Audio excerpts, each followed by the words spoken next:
कि इनको नंगा करो। जो झूठ बोलेगा उसे नंगा करना आपका काम है। आप ये थोड़ी बोलेंगे आपने बोला सही बोला गलत बोला, आप खुद उसकी खोज क्यों आपको नहीं पता है? ये 10 साल आपको नहीं पता इन्होंने कौन सा नंगा नाचना चाहिए? नहीं, ये मीडिया को कोई भी हक नहीं है किसी से किसी का जवाब में। जो आपको चीजें दिखती हैं आप अंधापन क्यों लगा रहे हो? आप बोलो इन्होंने अगर नौकरी नहीं मिली नशा, अगर छोकरी नहीं मिली तो चलो जी दीवानगी। ये थोड़ी है जिंदगी को समझने के लिए आपको दिमाग खोलना पड़ेगा, टटोलना पड़ेगा। और बात है आप बोलो इन्होंने 10 साल कुछ नहीं किया, इन्होंने ठुकवाया, आज सरकार ने कमेटी बनाई, देखो सरकार भी करते नहीं करेगी तो फिर सरकार में।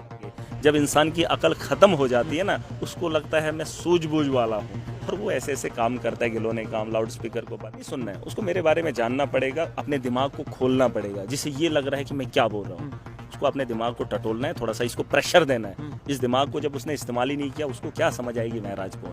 महराज को समझने के लिए दिमाग को थोड़ा खींचना पड़ेगा, इस दिमाग को थोड़ा वक्त देना पड़ेगा, फिर मेरी बातें समझ। महराज मलिक इस वक्त हमारे साथ मौजूद है एक्सक्लूसिव बातचीत करने के लिए। आपको बता दूं कि जिस तरीके से बयानबाजी करते हैं आपने देखा होगा, इस वक्त कई सारे लोग जो है इनके वीडियोस देखकर बड़े खुश होते हैं। इनसे कई सारा सवाल रहेंगे हमारे और जानेंगे कि आखिरकार इनका क्या उसके बारे में कहना है। सबसे पहले बहुत शुक्रिया जी वक्त देने के लिए। आपने कहा कि नशा जो है बीजेपी वाले यहाँ लाते हैं और लोग यहाँ पर खराब होते हैं, तफसीलन बताइए कि इस वक्त कैसे। आप ये मत बोलो मैंने बोला, आप लोगों को भी पूछो, आप खुद से भी पूछो।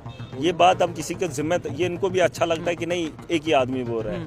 सब लोग जानते हैं, सब बोले ना बीजेपी वालों ने लाया, ये कौन सी बात होगी कि मैंने बोला या मैंने झूठ बोला? सब बोलते हैं, सब जानते हैं। आज इन्होंने रात को फिर 84 दुकानें खोल ली। ये किसने खोली? एलजी ने खोली। दिल्ली के अंदर भी ये ड्रामा इन्होंने किया, एलजी ने वो खोले थे और उसका जिम्मा शराब लिक्वर स्कैम लगा लिया हमारी पार्टी को। ऐसा है कि इनका इंटेंशन क्लियर है। जम्मू कश्मीर के अंदर अगर नशा आएगा तो यहाँ की नस्ल खत्म हो जाएगी। ये नशा नहीं है, ये नस्लों के खात्मे की कोशिश की जा रही है और इसके लिए सबको बोलना चाहिए। जो 84 और लाए हैं, उमर साहब की सरकार को बताना चाहूँगा इस पर कोई कार्रवाई होनी चाहिए, वरना जो बची कुची नस्ल है ये भी खत्म हो जाएगी। वैसे भी नौजवान जो है शादी करने के लिए तैयार नहीं। 40 साल वो कौन सी तालीम, मैंने आज भी कहा वो कौन सी तालीम ऐसी? आप कहाँ से? कश्मीर से? कश्मीर के नौजवान पढ़े लिखे एमफिल पीएचडी बाहर से भी करके आते हैं ना, लेकिन शादी नहीं करते हैं। मैं बोलता हूँ वो तालीम है कौन सी जिस तालीम से इंसान को ये समझनी है मुझे जवानी में शादी करनी चाहिए? है ये कोई तालीम का कोई फन है? जिस तालीम से ये समझना है कि मुझे शादी कब करनी है, तो वैसी तालीम से क्या माँ बाप उम्मीद रखेगा, वैसी तालीम से माशरा क्या उम्मीद करेगा? इसीलिए मैंने कहा कि तालीम के अंदर थोड़ा सा चेंज आना चाहिए, करिकुलम बदलना चाहिए, ताकि उसको समझ आ जाए कि मुझे ज़िंदगी कैसे गुजारनी है और मैं दुनिया के अंदर क्यों आया हूँ। यहाँ ऐसी तालीम दे रहे हैं कि कोई समझ ही नहीं आ रही। अगर नौकरी नहीं मिली नशा, अगर छोकरी नहीं मिली तो चलो जी दीवानगी। ये थोड़ी है जिंदगी को समझने के लिए आपको दिमाग खोलना पड़ेगा, टटोलना पड़ेगा। और नशे को आम अगर होते हुए देखूंगा, जो मतलब स्किल भी करेंगे, कुछ भी करेंगे, तो जब नशा लेंगे तो फिर इंसान खराब हो जाएगा। सबसे बड़ी बात यही है, हम उस मुल्क के नागरिक हैं जिस मुल्क का पढ़ा लिखा नौजवान, बेरोजगार नौजवान जिसके पास कुछ नहीं है, वो शराब पीता है और उसका बिजनेस यहाँ पे किया पिलाने वाले। पहले सुन तो लो, वो आदमी पीता है जिसके पास कुछ नहीं होता है, वो शराब पीता है। और जिन मुल्कों के अंदर शराब है ना, ये असली जो मकसद था इसका, जिसके पास पैसा होगा वही अयाशी करेगा। लेकिन यहाँ ये अयाशी, ये मजबूरी है हमारी कि शराब पीनी है, बस हमने जी कुछ किया था अब हमारा कुछ नहीं होगा। और वो तबका ज़्यादा है, वो नशे जो नौजवान इनसे सवाल करते उन्हें शराब में लत करवा लेते। सरकार को करना चाहिए, बीजेपी वालों को सोचना चाहिए, अगर कोई एमएलए है, कोई ठेकेदार है, अगर उसका बेटा इसमें मिलावस हो जाएगा तो उसकी वो ये हर घर को तबाह कर रहा है। इसमें भाजपा क्या है, एनसी क्या है, कांग्रेस क्या है, कोई भी है, और इसमें हर आदमी के बच्चे इसमें मिलावस हैं। तो इन चीज़ों में कंट्रोल होना चाहिए। एक इम्पॉर्टेंट सवाल है, इस वक्त खबरें बड़े पैमाने पे गश्त करिए। मीरवाइज मौलवी उमर फारूक की ऑर्गेनाइजेशन, इस्लामी ऑर्गेनाइजेशन को बैन किया गया और कहा गया कि एंटी नेशनल एक्टिविटीज में ये मुलविस थी। क्या टेक रखेंगे? सबसे इम्पोर्टेंट सवाल इसमें मैं आप ही को एक ही बात बताऊँ, यहाँ बड़े बड़े रुस्तम आए, बड़े बड़े तुर्रम खान आए, मंगोल आए, अंग्रेज आए, उसके बाद वो क्या नाम है उनके, हमारे मुगल आए मुसलमानों के, यहाँ वो राजा भी आए, है ना। अब ये भी हैं बेचारे, कर रहे हैं अपने अपनी झाड़ झूड़ करेंगे, देखेंगे। इतने साल में 10 साल मौका मिला है तसल्ली करने के लिए, ये सोच रहे हैं कि हम मुसलमानों को टारगेट करेंगे, देश में राजनीति करेंगे। इन्होंने राम मंदिर भी बनाया, लेकिन राम मंदिर की जगह हार गए। जब इंसान की अकल ख़त्म हो जाती है ना, उसको लगता है मैं सूझबूझ वाला हूँ, और वो ऐसे ऐसे काम करता है, गिलोने काम, लाउड स्पीकर को बंद करना, धर्म के उसमें दखल अंदाजी करना, मुसलमानों को टारगेट करके हिंदुओं को खुश करना।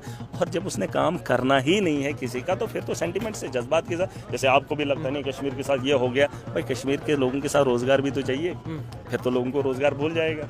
हिंदू मुस्लिम जब हो जाएगा, रोज़गार भूल जाएगा, काम धंधा भूल जाएगा, कैजुअल लेबरर्स भूल जाएंगे, है ना। ये धर्म ऐसी चीज़ है, ये नेताओं का काम ही नहीं है, ना ये नेताओं का काम है, ना ये सरकार का काम है। धर्म के मामला धर्म के लोग देखें, धर्म गुरुओं के लिए राजनीति नहीं है फिलहाल आज के दौर में, और इसमें सियासत इन्वॉल्व हो रही है। तो मुझसे आप पूछेंगे, देखिए मैं उतना धर्म को नहीं जानता, लेकिन मैं जो देख रहा हूँ ये गलत हो रहा है और इनको ये शोभा नहीं देता है। ये करेंगे वो करेंगे, आप काम कीजिए, आप डेवलपमेंट कीजिए, सारा मामला जो अच्छा होगा घर का। आपने देखा कोई जिसको अपना कारोबार है, जिसको अपना बिजनेस है, वो इन चीज़ों में मसलों में लड़ता है। यहाँ पर भी जो लोग आए हैं परेशानी से ही आए होंगे, वरना असेंबली के बाहर आने की इनको कोई ज़रूरत नहीं थी, है कि नहीं। बाहर भी आप देखेंगे सड़कों पे वही आदमी है जो मजबूर है।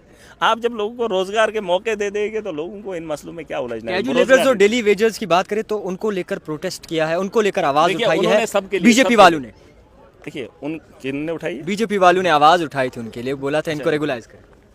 देखिए आप ही का सवाल गलत है। आप नहीं, मीडिया से एक प्रोटेस्ट आप ये बात क्यों बोल रहे हैं?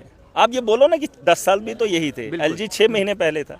ये इनको नंगा करो, जो झूठ बोलेगा उसे नंगा करना आपका काम है। आप ये थोड़ी बोलेंगे आपने बोला सही बोला गलत बोला, आप खुद उसकी खोज करो। ये क्यों बोल रहे हो? आपने बीजेपी ने सवाल उठाया तो उसके बाद फिर इन्होंने कमेटी बनाई। आपसे तो ये नहीं राय क्यों, आपको नहीं पता है? ये 10 साल आपको नहीं पता इन्होंने कौन सा नंगा नाचना चाहिए? नहीं, ये मीडिया को कोई भी हक नहीं है किसी से किसी का जवाब में। जो आपको चीजें दिखती हैं आप अंधापन क्यों लगा रहे हो? आप बोलो इन्होंने किया, इन्होंने 10 साल कुछ नहीं किया, आप सरकार आई इन्होंने किया, ये तो आपको बोलने का हक है। आप जम्मू कश्मीर के नागरिक हैं और सच्चाई दिखाना आप पे फर्ज है।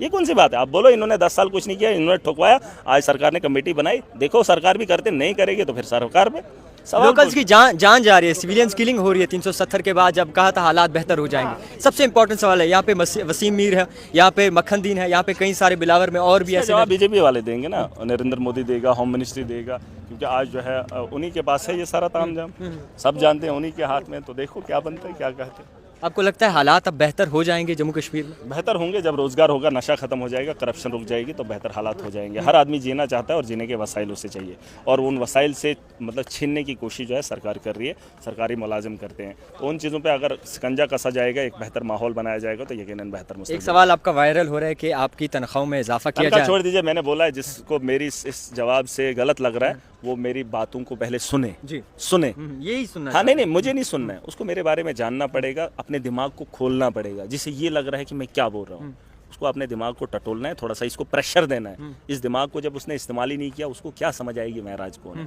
महराज को समझने के लिए दिमाग को थोड़ा खींचना पड़ेगा, इस दिमाग को थोड़ा वक्त देना पड़ेगा, फिर मेरी बातें समझ आ जाएंगी। समझा दीजिए थोड़ा। अभी नहीं, वो मैंने ऑलरेडी बता दिया है, जहाँ इनने बात सुनी है उसी बयान में जो मैंने। खैर बहुत शुक्रिया, महराज मलिक इस वक्त हमारे साथ मौजूद थे। देखते रहिए द टाइपराइटर जावेद खान के साथ।